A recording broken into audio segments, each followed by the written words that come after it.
I had the privilege of flying to Brisbane for what was said to be one of the biggest announcements that Ford Australia has made. And that's saying a lot, given that they've just recently announced next-gen Ranger, Everest and Raptor. By now, it's all over the Ford website that the F150 is coming to Australia.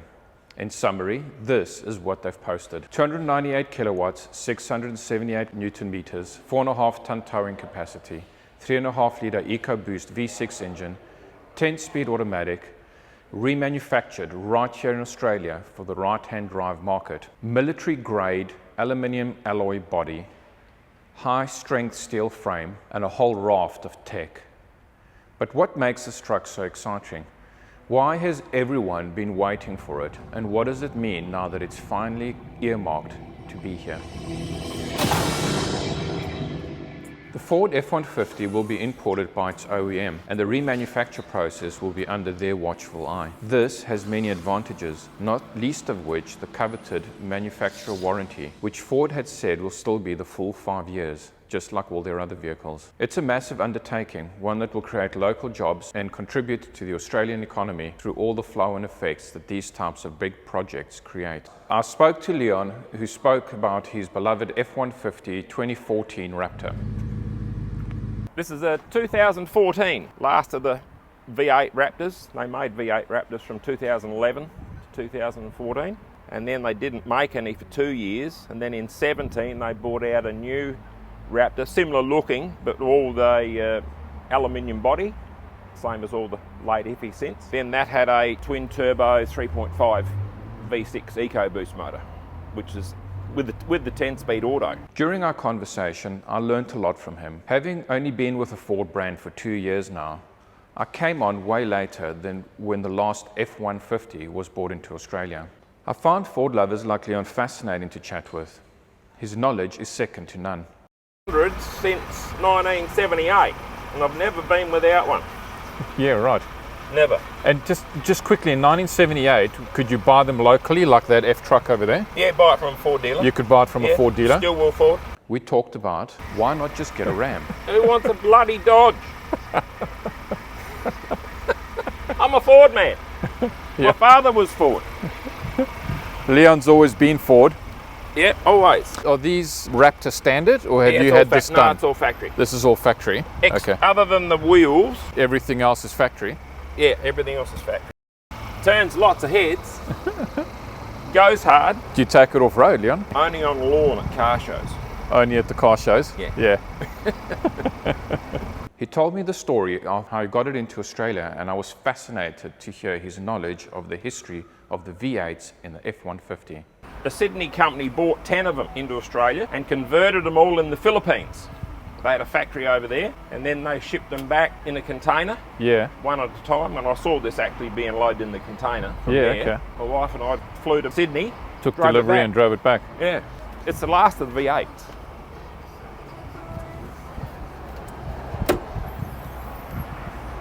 I think even the new V8s don't come in this 6.2, do they? No, it was only this was the last 6.2. This was the last of the 6.2s, in 14. Yeah.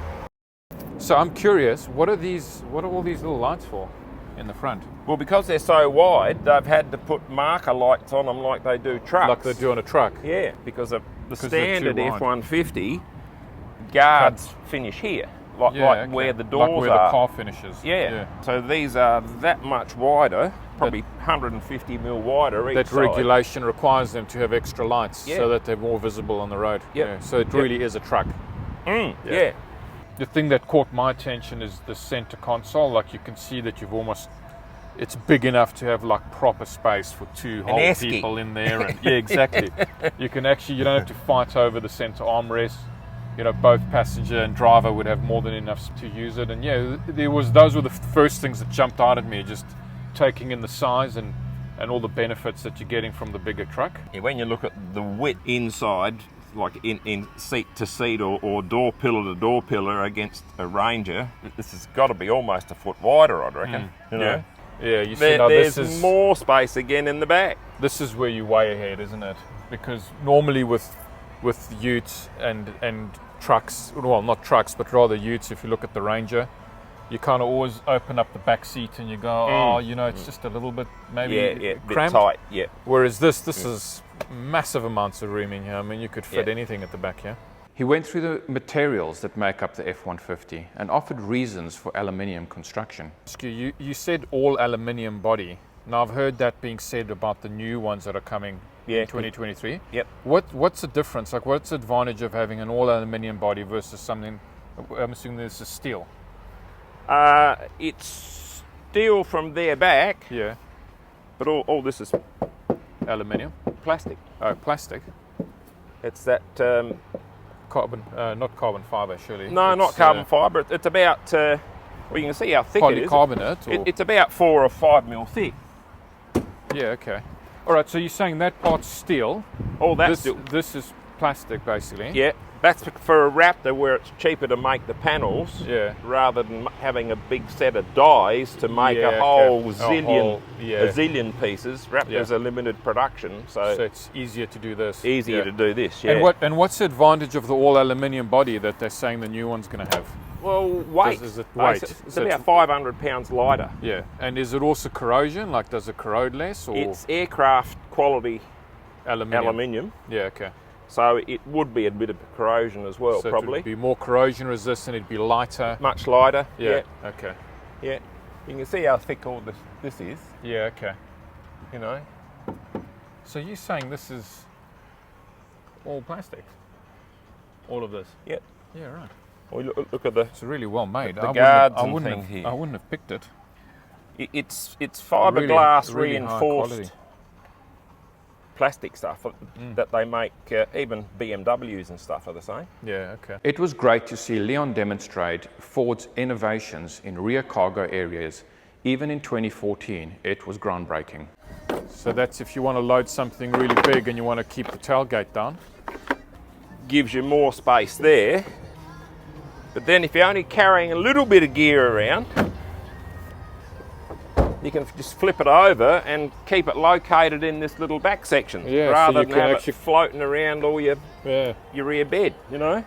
That's very clever.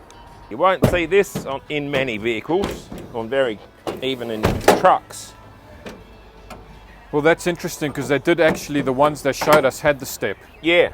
Yeah. Yeah, the newer stuff's got it, whereas Ford started this back in this era. Step, yeah. Yep. Yeah, because normally you'd step up here, but that's just too much, isn't it? So you imagine climbing up there with your knees every time, you know. And this one's even got the grab handle so that you got something to grab onto. And the late model ones have got this actually tucked in there, so that this is all flat. Yeah, okay. Yeah. And that just pulls out and then locks up that way. Yeah. But it's really well protected, isn't it? Like the new Rangers, where they've put this extra protection over here. Yeah, it's a lot of utes. This is you start exposing like the early paintwork. There. That's it. Yeah, it's just all metal, and you run the risk of chipping something. Yeah. Yep. Even in that generation car, you've still got that same problem. Yeah, like a normal Ranger. Yeah, sort of thing. You've still got this exposed metal over here. And that's something they said with the new Ranger, they've actually protected this. They put a cover on it. Yeah, so the new one's actually protected here. So the next generation Rangers and Raptors. But I see that this one's already got it. It's already got that extra protection there. Yeah. You will have also noticed the F100 that's standing behind me. This one belongs to one of my colleagues and is here on loan to us. So we can show our viewers the humble yet impressive beginnings of this epic truck. We also get a glimpse of what our restoration for kids' truck might look like once it is done. Because I had a 90. Yeah, okay. 351 Windsor, fuel injected. That's really interesting because that means the 92 that we're restoring would have been one of the last ones they brought in. Would have been, Yeah. Yep. So that would have been one of the last ones, and then if they bring them in next year, that'll be, you know, the from 92 all the way to 2023. As we get more information of the F150, we'll be loading it onto our channel, so please don't forget to subscribe and like this video if you did.